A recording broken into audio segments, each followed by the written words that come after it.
Assalamualaikum warahmatullahi. Kembali lagi bersama saya, Vena di channel Ruang Sunyi, yang akan menemani malam kesendirianmu. Sebelum masuk ke ceritanya, tarik selimutmu, matikan lampu kamarmu. Mari simak ceritanya. Jika kamu belum tahu cerita bagian sebelumnya, silahkan klik link di kolom deskripsi. Jika sudah, mari simak cerita selanjutnya. Yono masih duduk di lantai, matanya terpaku ke arah pintu depan. Wawan memperhatikan temannya yang mulai gelisah. Suasana hening kembali menyelimuti rumah, hanya terdengar detak jarum jam dan desir angin yang menyentuh dinding bambu. Beberapa detik kemudian, Yono berdiri perlahan. Ia melangkah mendekati dinding samping rumah yang terbuat dari anyaman bambu. Sebagian bilahnya renggang dan membentuk celah kecil yang bisa digunakan untuk mengintip keluar. "Gue cek dulu, Wan, siapa tahu cuma warga lewat," gumamnya pelan. Dengan hati-hati, Yono menunduk dan mengintip melalui celah anyaman bambu yang mengarah ke kebun pisang di samping rumah. Namun saat itu juga, tubuhnya membeku. Matanya membelalak. Napasnya tercekat. Dia melihat sesuatu berdiri diam di antara batang-batang pisang. Sosok tinggi, putih, dan tegap. Dibungkus kain kafan. Wajahnya hanya samar, tapi jelas terlihat bentuk kepala yang bulat dan tubuh yang tak berpijak di tanah. Pocong. Yono langsung terjatuh duduk, punggungnya menempel ke dinding, napasnya memburu, matanya kosong seperti kehilangan daya. Wawan kaget melihatnya. No, kenapa lo?" Yono tak menjawab. Matanya masih menatap lurus ke depan. Tangannya gemetar. Wawan segera menghampiri, lalu ikut mengintip keluar dari celah bambu yang sama. Tapi, tak ada apa-apa di sana. Kebun pisang gelap, diam, hanya dedaunan yang bergerak pelan tertiup angin. "Gak ada siapa-siapa." "No," kata Wawan, bingung. Yono masih terdiam, bibirnya nyaris tidak bisa bergerak. "Sumpah, Wan, demi Allah, tadi di situ ada pocong." Dia diam aja. Mukanya nggak kelihatan jelas, tapi gue lihat. Wawan buru-buru mengambil gelas berisi sisa air dan menyodorkannya ke Yono. "Minum dulu. Tenang. Bisa aja lo salah lihat." Yono menerima gelas itu dengan tangan gemetar dan langsung meneguknya. Wawan menarik napas dalam. "Oke. Bisa jadi lo lagi stres atau ngantuk. Tapi kalaupun benar lo lihat, kita gak bakal keluar sekarang. Mending di sini aja sampai pagi." Yono mengangguk pelan, masih syok. Tubuhnya bersandar di dinding, sementara matanya tak lepas dari arah kebun pisang di balik dinding bambu itu. Wawan menepuk bahu Yono pelan, mencoba mencairkan suasana. "Pantes aja ada yang nomor. Lo ngunyah tengah malam, berisik banget. Mungkin penghuni sini keganggu." Yono melirik dengan wajah kesal, tapi belum bisa marah sepenuhnya. "Gue lagi lapar, bukan manggil setan." Wawan tertawa kecil. "Ya siapa tahu, di sini yang lapar bukan cuma lo." Yono mendengus, meletakkan gelas kosong ke lantai. "Lucu banget lo. Makan dulu deh tuh humor recehnya." Mereka duduk diam sejenak, membiarkan tubuh kembali tenang. Wawan lalu merebahkan diri lagi di atas tikar. "Udah tidur lagi. Besok pagi kita lanjut ke lokasi. Nggak usah mikirin yang aneh-aneh." Yono masih menatap ke arah dinding beberapa detik, lalu menghela napas dan ikut berbaring. "Kalau ada yang ganggu lagi, lo duluan yang gue suruh ngintip." Wawan hanya menjawab dengan gumaman sambil menarik selimut sampai ke dada. Suasana kembali sunyi. Lampu redup masih menyala langit rumah. Di luar, suara malam mulai terdengar normal kembali. Desis angin, gemerisik dedaunan, dan jangkrik yang kembali bersuara, seolah memberi ruang bagi mereka untuk tidur. Suara adzan subuh menggema dari arah mushola kecil di ujung gang. Wawan membuka mata, lalu menepuk Yono yang masih tidur memeluk tas ranselnya. "No, bangun. Subuh." "HM, udah subuh ya?" Yono menguap sambil bangkit perlahan. Rumah tampak sunyi. Tak terdengar suara langkah Pak Mijan atau suara pintu kamar terbuka. "Mungkin Pak Mijan udah ke mushola duluan," gumam Wawan. Mereka berdua mengambil perlengkapan salat, lalu berjalan keluar rumah melewati gang sempit yang tadi malam mereka lewati bersama Pak Mijan.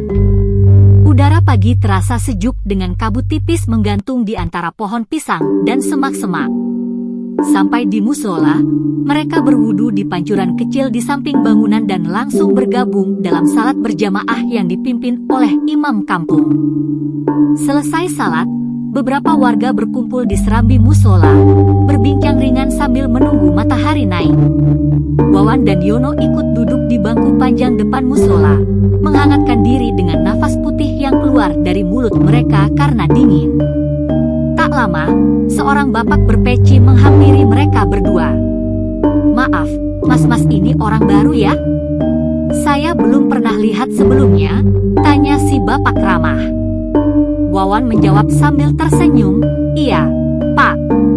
Saya Wawan, ini Yono. Kami dari kantor CV Cahaya Abadi, diutus survei lokasi proyek pembangunan jalan pribadi. Semalam kami menumpang tidur di rumah warga M. Namanya Pak Mijan." Ia menunjuk ke arah rumah tempat mereka bermalam. Mendengar nama itu, ekspresi si bapak langsung berubah. Beberapa warga lain yang duduk ikut terdiam dan menoleh. Pak Mijan," ulang bapak itu pelan. "Betul, Pak. Yang rumahnya di belakang kebun pisang itu. Dia yang antar kami semalam," jawab Yono cepat. Warga mulai saling berpandangan. Bapak itu menatap Wawan serius. "Mas, Pak Mijan itu memang dulu tinggal di situ. Tapi beliau sudah meninggal 9 tahun yang lalu." Wawan dan Yono menegang. "Hah?" Yono setengah berdiri. "Nggak mungkin, Pak. Kami ngobrol, minum teh bareng, tidur di rumahnya." Mas serius?" tanya warga lainnya dengan suara pelan. Wawan dan Yono hanya saling pandang. Wajah mereka berubah pucat. Wawan berdiri, menatap ke arah rumah yang ia tunjuk tadi. "Pak, kalau boleh, kita ke sana sekarang." "Biar saya tunjukin," ujar Wawan. Warga mengangguk, lalu mereka berbondong berjalan melewati gang kecil menuju arah yang ditunjuk Wawan. Sepanjang jalan, tak ada yang bicara. Hanya suara langkah dan desir angin pagi yang menemani. Saat tiba di ujung gang, Wawan dan Yono terbelalak. Yang mereka lihat di depan mata mereka, bukan rumah yang mereka tempati semalam. Hanya ada sebuah gubuk tua reyot, nyaris roboh, ditutupi ilalang dan semak. Di depannya, kandang sapi kosong dan lapuk. Dindingnya berlubang, atapnya sebagian sudah ambruk. Semua seperti sudah lama ditinggalkan. Yono terhuyung ke belakang. Gak mungkin, ini bukan rumah yang tadi malam." Wawan diam terpaku, matanya menatap kosong. Ia tidak bisa berkata apa-apa. Warga menenangkan mereka berdua. Seorang ibu menyodorkan teh hangat dari rumah terdekat, sementara bapak-bapak lain membantu Yono duduk. "Sabar ya, Mas. Kalau memang semalam beneran tidur di sini, anggap jenengan sudah ditolong almarhum Mijan." Wawan menggenggam cangkir teh dengan tangan gemetar. Yono hanya bisa menunduk, wajahnya pucat pasi. Hening sesaat. Angin pagi berhembus pelan, menggoyang daun-daun pisang di sekitar gubuk. Dan dari dalam gubuk tua tua itu. Seolah masih tercium samar aroma teh hangat dan singkong rebus. Pak Roso, ketua RT setempat yang sejak tadi turut mendampingi, menepuk bahu Wawan dan Yono dengan ramah namun penuh makna. Ayo, Mas. Kita ke warung Embok Narti aja dulu. Nasi uduknya enak. Sambil ngopi, biar tenang dulu pikirannya. Wawan mengangguk lemas. Yono hanya menjawab dengan helaan napas panjang. Warga sekitar, dengan sigap dan gotong royong, membantu membawa tas dan perlengkapan mereka yang tadi ditaruh di musola. Mereka berjalan pelan ke arah warung kecil di seberang musola, yang berdiri di sudut pertigaan jalan kampung. Warung itu sederhana namun bersih, dengan bangku-bangku kayu panjang dan meja yang sudah penuh aroma wangi nasi uduk, lauk gorengan, dan sambal terasi. Embok Narti, pemilik warung yang ramah, menyambut dengan senyum hangat. Monggo, Mas, Pak Roso. Silakan duduk, tak bikinkan teh panas sekalian. Wawan dan Yono duduk di sudut bangku kayu panjang. Teh manis dan sepiring nasi uduk hangat segera disajikan. Sambil makan, Wawan mulai menceritakan kronologi malam itu. Bagaimana mereka bertemu Pak Mijan seusai salat maghrib, diajak ke rumahnya, diberi teh hangat, mengobrol, dan bahkan tidur di ruang tamunya. Yono menimpali, meski suaranya masih berat, menceritakan kembali soal sosok pocong yang sempat ia lihat di kebun pisang. Beberapa warga yang duduk di sekitar mereka tampak saling pandang, lalu menggeleng pelan. Masya Allah, berarti mas-mas ini sempat ditolong arwah Pak Mijan, ucap seorang bapak. Berarti beliau masih menjaga kampung ini, ya, meski sudah nggak ada, timpal warga lainnya. Wawan menatap teh yang sudah tinggal setengah. Dia masih tak percaya sepenuhnya, tapi kenyataan pagi ini sudah terlalu jelas untuk diingkari. Yang pasti, mereka selamat. Dan itu saja sudah cukup membuat mereka bersyukur. Setelah selesai makan dan istirahat sebentar, Wawan berdiri dan merapikan ranselnya. Pak Roso, semuanya, terima kasih banyak atas bantuan dan jamuannya. Kami harus lanjut ke lokasi survei lagi. Masih ada yang perlu diukur. Pak Roso berdiri dan menjabat tangan Wawan serta Yono. Sama-sama, Mas. Hati-hati di sana. Kalau sore belum selesai, balik lagi aja ke sini. Tapi kalau bisa, jangan sampai gelap di atas bukit. Wawan dan Yono saling pandang sejenak. Ya, Pak. Kami usahakan secepatnya. Terima kasih banyak. Mereka berpamitan satu persatu dengan warga yang sejak tadi membantu.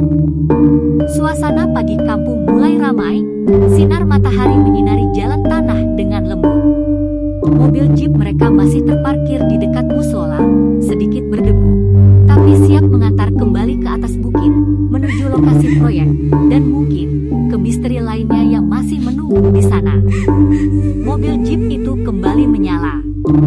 Suara mesinnya menggerung pelan, membelah udara pagi yang dingin dan berkabut. Kali ini Yono yang duduk di balik kemudi, sementara Wawan duduk di sebelah, masih memeluk proyek yang semalam sempat ia letakkan di rumah Pak Mijan, atau lebih tepatnya, gubuk kosong itu. Mereka melaju perlahan, kembali menyusuri jalanan tanah yang mulai mengering setelah semalam diselimuti embun dan udara lembab. Udara masih dingin. Kabut pagi menggantung di sela-sela pepohonan, menutupi sebagian jalan. Gapura, selamat datang di hutan Wonokromo, kembali mereka lewati, kali ini terasa berbeda. Tidak ada lagi nuansa penasaran seperti kemarin. Yang ada kini adalah waspada, dan sedikit getar di dada. Yono menyibak kabut dengan pandangan awas, sambil bersuara pelan, "Wan, lo yakin semalam itu nyata?" Wawan tak langsung menjawab. Ia menatap keluar jendela, memandangi pohon-pohon tinggi yang berdiri kaku seperti penjaga hutan. "Aku juga gak ngerti, no. Tapi Tapi teh yang kita minum, tikar yang kita tidurin, semua nyata kan? Badan kita gak digigit nyamuk separah kalau tidur di luar. Lagian, ya sudahlah. Yang penting, kita gak kenapa-kenapa. Yono mengangguk pelan. Bener juga sih. Daripada tidur di hutan, bisa-bisa bangun udah diangkut babi hutan. Wawan tertawa pendek. Atau dibopong pocong. Yono langsung melirik tajam. Ah elah, udah jangan bahas itu-itu lagi. Mereka kembali hening sejenak. Suara roda jeep menghantam jalan berbatu dan tanah kering mengisi sela-sela obrolan mereka.